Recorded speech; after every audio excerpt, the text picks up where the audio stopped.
Morning, all. Welcome back to this painting. I haven't done anything on it since the last time I posted. So, I said at this stage we're about an hour in. Now I jumped ahead a little bit. You can see here. I was talking last time about putting a reference in of some sort of animal. So the little horse here drinking from the river.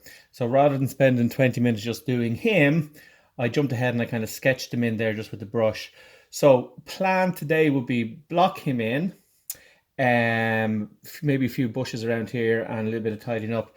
So we're an hour in already. So this is going to be the next 20-minute segment. So we're going to start blocking in this horse, and again give a nice kind of area focus into it. So I got this reference from I think it's Pinterest. So again, we have a bit of a sketch there. So I'm just going to block him in a bit of a chestnutty color. I always think these color horses are lovely. Colors are very simple. So I've got a bit of burnt sienna and white here at the moment. Probably three colors: burnt sienna, white, and a little bit of burnt umber, or maybe even raw umber, just for the dark areas. So at the moment, blocking in. Again, he's so far back or in the distance there, you're not going to have a huge amount of detail with him. You just have a little bit. So, and again, it's all about the shape. As I said, it is burnt umber and burnt sienna, but I'm not too concerned about how they work together. As long as when I finish this little part, I'm going to switch brushes here, he looks well. That's the main point. I've switched to Terps now as my medium. I always find Terps is better because it's almost like water, so you can get really fine detail. Even though you can get a product called Liquin for fine detail, I still find it a little bit clumpy. So I'm just going to go over the shape I had sketched in. And again, when he dries out, I can tweak him a little bit. So I'm just getting a basic sort of shape in here. These are the areas of shadow. Again, I can come back in with my background color to make any little corrections I need to be. But for the moment, as I said, it's just blocking in shape. So I said I didn't get around to doing anything yesterday. But it's a bit miserable out there today. I have the kids in front of the TV there at the moment for this little 20 minutes, so I kind of snuck out here. So there may well be a little bit of an interruption, but hopefully not. So you can see there, literally blocking in. This is where his mane is going to come in here, so I'll probably just go dark on that. Again, I might even add a little bit of black into that later, but at the moment, I'm just making sure that my shape is okay. Head is coming out here, eye socket here. And this is his neck area. So, and this here, coming down here, is his other leg. That's his stance. So I can cut through here and you see a little bit of the hoof coming around on this side here. So I'm just blocking in, as I said, shadow areas here. And again, once we get that kind of blocked in, we can start kind of concentrating on getting a little bit of muscle tone into it. But as I said, a little bit of the mane might come down here. Just get that kind of nice airy feel to it. And then some coming over his head. Ear, you won't see it. Ear might come out here. Other one will be in there somewhere, but we're not going to see much of it for the moment. So I'm going to start softening some of these in. Oops. I won't spend too much time on him. As I said, it's kind of dull just watching me do this, so I'll just block him in, get him looking relatively okay, and then I will kind of come back to him again when he dries out. But again, it's just a little bit of a shape for the moment. So again, because of his distance, I'm not worried about too much kind of detail in him. It's more just getting that shape in. And as I said to you in the last little video we did, I could go any size with him. The fact that he's not tiny, he's a decent size, it makes this tree just appear that little bit smaller. And same with this tree across the river. If I made him much smaller, these would just appear bigger. But I said the advantage to that with landscape and nature is that we don't know what the size of these things are. But by putting a horse in, because everybody has an idea how big a horse is, generally what it does is kind of it gives relevance then to the trees around it and the width of the river, all that sort of stuff gives it more relevance once we put something that we can we can understand, or we can kind of see, or we have an idea size-wise. Give a bit of relevance to everything else. So, as I said, getting a little bit of a sheen on him now, a bit more white. So there's only 3 colours, as I said: burnt sienna, burnt umber, or sorry, raw umber I'm using here, and a bit of white. And again, I'm just putting in, not detail as such, just little highlights and shadows to give him form, to give him kind of shape. But again, I can always come back later on, play around with that, just get an idea where his eye is going to go. Of course, what's going to happen now as well, because he's directly in the water, he's going to reflect. So roughly his eye socket, you're not going to see any sort of eyes in there. And here, I'll have to make an ear come out here. Imagine it's going to come out this way. I'll come in with a lighter colour later on with that. And his nostrils kind of coming around here. So again, not too much detail, but enough just to give him shape. That's all I'm kind of worried about for the moment. Not too happy the way he's actually standing in the water. So I'm going to move on a little bit. What I might do here is I'll just move the bank out. As I always say with art, we can move mountains with art. So, excuse me, I'm going to move the bank out a little bit. So I'm going to have him standing on the edge of the bank and his head kind of tipping into the water there. So that's our bank is just kind of moved. Try and do a bit of colour matching here so it's not too obvious that I changed it. And again, we can get a little bit of shadow in there. He'll cause a shadow just where he's standing. And we'll do a bit of reflection in the water where he's standing as well. So get that to kind of fit back in. Now again, when this dries out, you can always tidy it up. I might even have a little bit of the grass coming over the hooves. So there's we don't have to kind of worry about too much detail there. We'll put a little bit of burnt umber into the grass here just to give a little bit more shadow in around here. And again, emphasize that bank a little bit more. So our painting is getting this little bit of a focal area now. And because it's a moving river, we're not going to have sorry, 1 second. We're not going to have like a mirror image of this horse in the water. We'll have a nice little reflection of him, but it won't be like a mirror image. Take the pressure off ourselves a little bit. That to fit back in, throw a little bit of white in there. So that just fits back in. So we've moved the bank there, have him more or less standing in the bank. And now I'll just come in and I'm going to reverse shape. Again, not much detail in it, but basically, like if his head is coming at this angle, the reflection will kind of come like that. We've a leg here, leg here, leg here, and then roughly the body. So what's going to happen here is a little bit. So I'm not going to have too much detail here, just a rough little play around with it. Get some of my river colours back in there, a little bit of hinty blues and whites. And again, this is just brighten up the whites so I get that the colours will work together.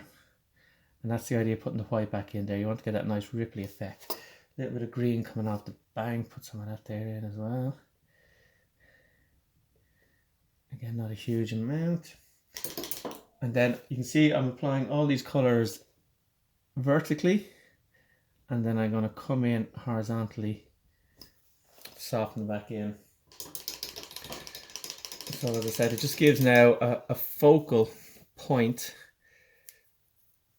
Sorry, 1 second now to the painting. So I'm going to just gently now whip this across, and this will kind of disappear out down here.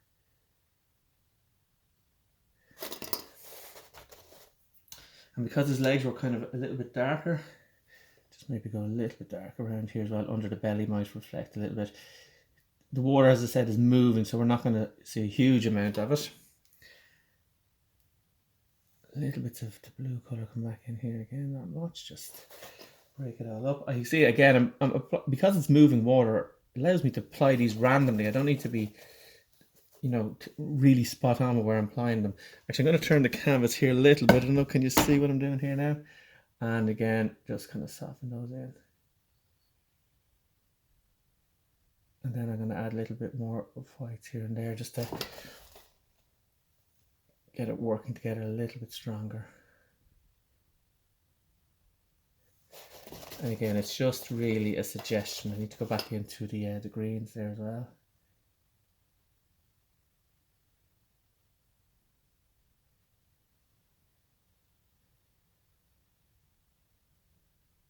Let's see how that looks. Yeah, a bit heavy on the white there.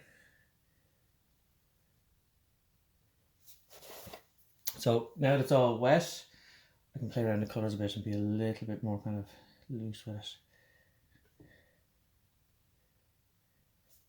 Some more of those greens come back in as well. And again, I always talk about getting something to fit in. So to do that, I need, as I said, make sure he's looking like he's sitting on the bank or standing on the bank. So we're going to have a little bit of shadow underneath that as well. Just get these little bit of ripply effects back in here. Just to give the impression that he's now, as I said, we're seeing a little bit of his reflection in the river there. And a little bit more of that bank coming in. So we move the bank there a little bit just to allow him to stand on the bank rather than have him standing in the water itself. Okay.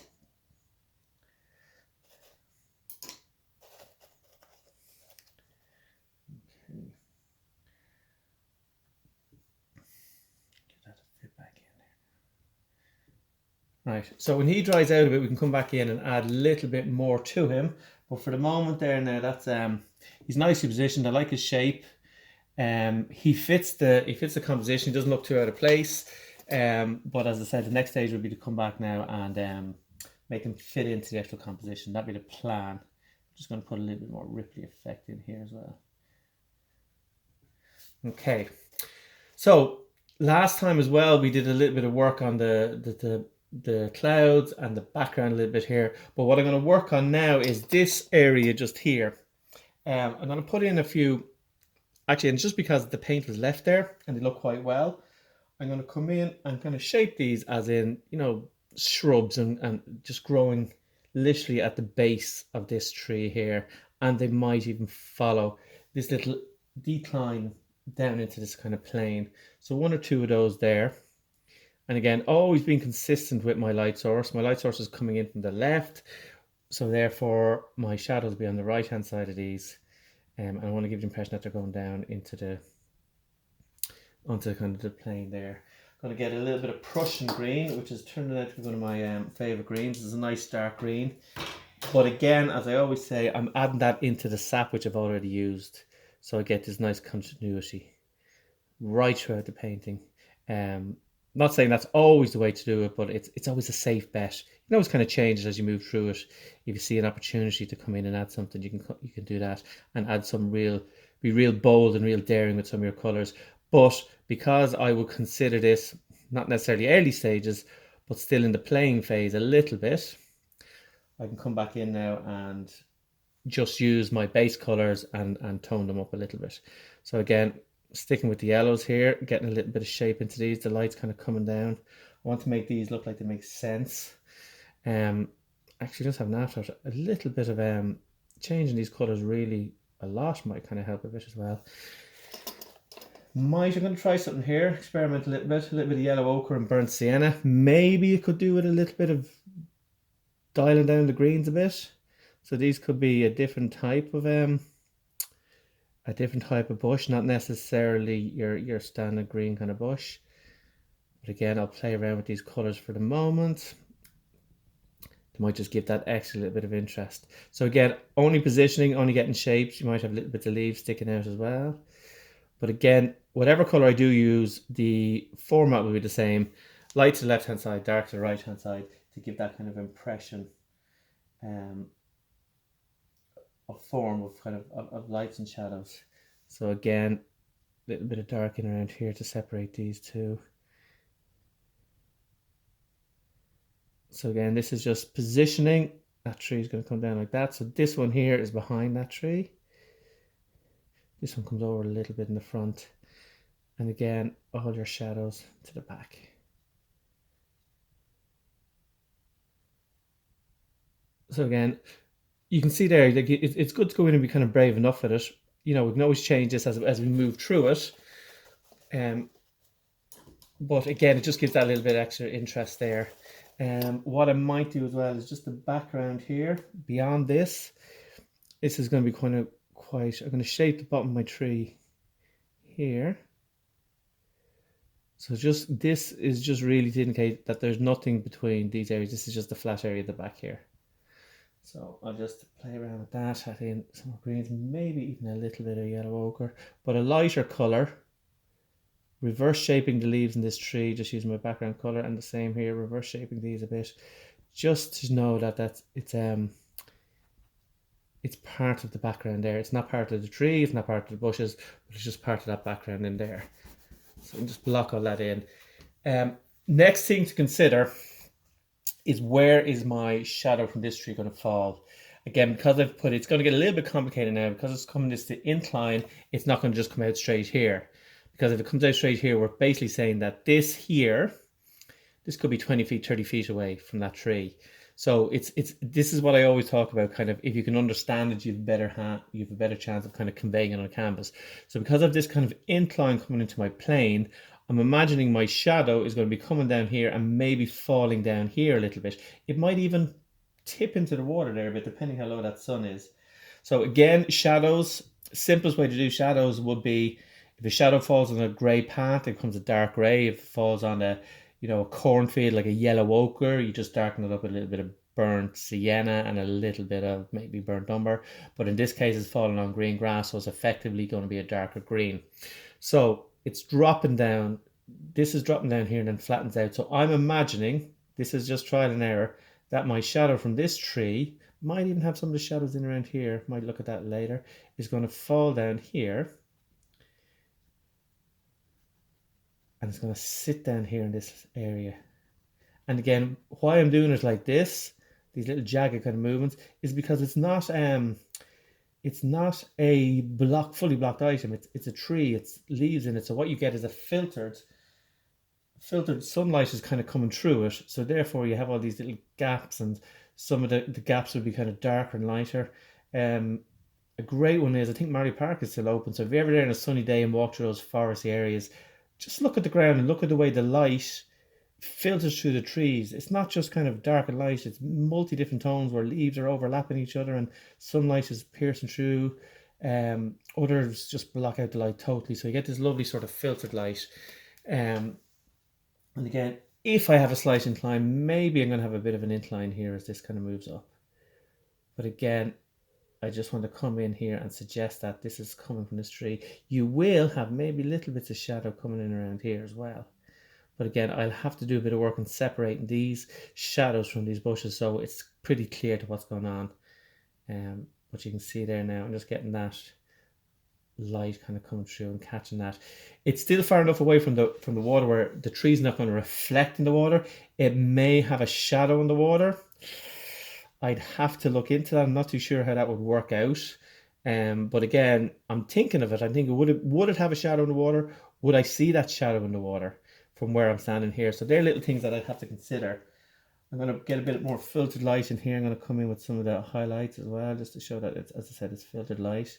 And then some of these areas here will be a little bit brighter as well, because they're not in shadow. So you can see there, that's the idea I have come through. This area needs to be developed, but as I said, the bushes there at the base of the tree are a little bit too wet at the moment, but I'm just going to get a little bit of depth and show where they're making contact with the ground there. And you'll always be darker because the heavier growth is on top, causing that shadows underneath. So again, changing the color up here a little bit, twisting the brush around to get the impression of leaves, just randomly. So you don't want to just kind of too chocolate boxy. You want it to look a little bit realistic. And again, how are we doing on time there? We are 19 minutes in, so I'm going to start wrapping this up a little bit. For today, as I said, we'll do this in 20-minute segments. So we're now on 20 in at the moment. Just going to slightly get a little bit darker shadows on some of these, just to show where they're different bushes and they're not all one big long bush. So I'm just indicating where they're going to go. Bit of a little straggler coming out here as well, this and down. And then I'm just going to soften those areas in here. And last thing I'll do, what I'm going to do next time when I come back, we'll start something, put a bit of sky holes into the trees, develop the horse a little bit, develop this area a little bit. But I think compositionally, I think I have everything that I want to have in. So it's just a matter then of coming back and enhancing bits and pieces, but I'll take you through all that. So just putting a bit of highlight back in my trees here just to emphasize where they are. I can see that this one here is a little too wide.